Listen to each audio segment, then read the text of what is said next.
तुलसी माता की व्रत कथा। प्राचीन काल में एक लड़की का जन्म राक्षस कुल में हुआ जिसका नाम वृंदा था। दैत्यराज कालनेमी जैसे राक्षस परिवार में पैदा होने के बाद भी वृंदा भगवान विष्णु की पूजा करती थी। जब वृंदा बड़ी हुई तो उसकी शादी जालंधर नामक दैत्य से हो गई। जालंधर काफ़ी शक्तिशाली राक्षस था जिसका जन्म भगवान शिव के तेज के कारण समुद्र से हुआ था। बलवान होने के कारण जालंधर को दैत्यों का राजा बनाया गया। वृंदा से शादी करने के बाद जालंधर की शक्ति और पराक्रम बढ़ता ही गया। उसे किसी भी तरह से हराना मुश्किल था। जालंधर के बढ़ते अहंकार व आतंक से सभी देवता परेशान थे। जालंधर की बढ़ती ताकत के पीछे उसकी पत्नी वृंदा की विष्णु भक्ति और सतीत्व था। होते होते जालंधर अपनी शक्ति और अहंकार में चूर होकर स्वर्ग की देवियों पर काबू पाने की कोशिश करने लगा।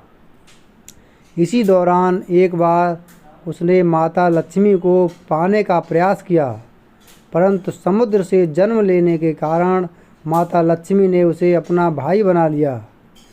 फिर उसकी नज़र माता पार्वती पर गई और उन्हें पाने के लिए जालंधर ने मायाजाल बनाया। अपने मायाजाल से जालंधर ने शिव का रूप धारण किया और माता पार्वती के करीब जाने की कोशिश करने लगा। उसी वक्त माँ पार्वती ने उसे पहचान लिया और जब तक जालंधर कुछ समझ पाता वो अदृश्य हो गई।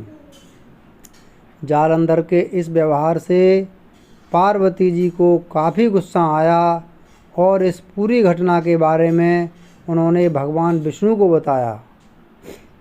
इस जालंधर भगवान शिव से पार्वती जी को पाने के लिए कैलाश पर्वत पर युद्ध कर रहा था।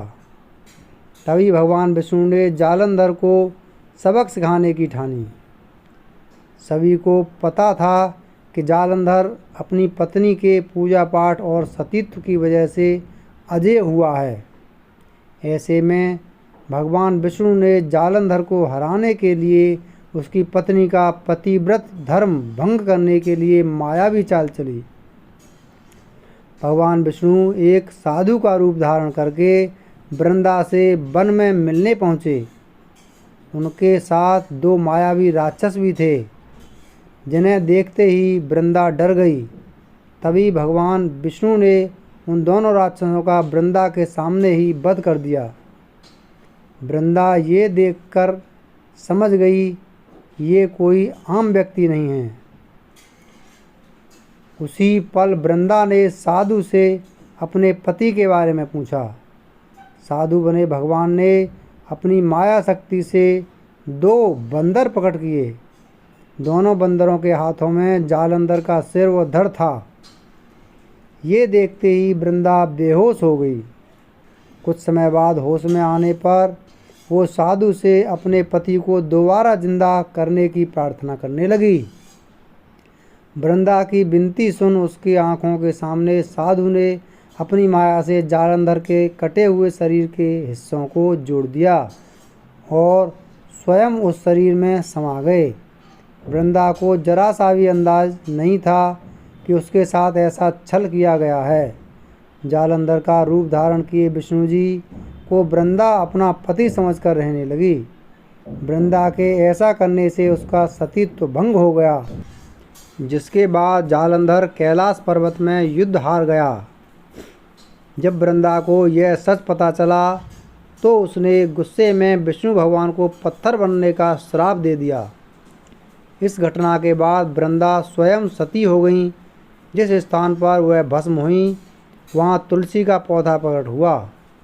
विष्णु भगवान वृंदा की पति भक्ति से प्रसन्न हुए और उन्होंने कहा, हे वृंदा, तुम्हारी पति भक्ति देखने के बाद तुम मुझे प्रिय लगने लगी हो। अब सदैव तुम मेरे साथ तुलसी के रूप में रहोगी। तुम्हारे तुलसी रूप का जो भी व्यक्ति मेरे शालिग्राम के साथ विवाह कराएगा उसे 1000 गुना यश व पुण्य प्राप्त होगा। जिस भी मनुष्य के घर तुलसी का वास होगा उस घर में कभी भी असमय यमदूत नहीं आएंगे। आगे भगवान ने कहा, तुलसी के पौधे की पूजा करने वालों को गंगा व नर्मदा में स्नान करने के बराबर पुण्य प्राप्त होगा। संसार में चाहे कोई भी मनुष्य कितना भी दुष्ट क्यों न हो, कितने भी पाप क्यों न किए हों, मृत्यु के दौरान उसके मुंह में तुलसी और गंगा जल अवश्य दिया जाएगा। इससे वह अपने पापों से मुक्त होकर वैकुंठ धाम जाएगा।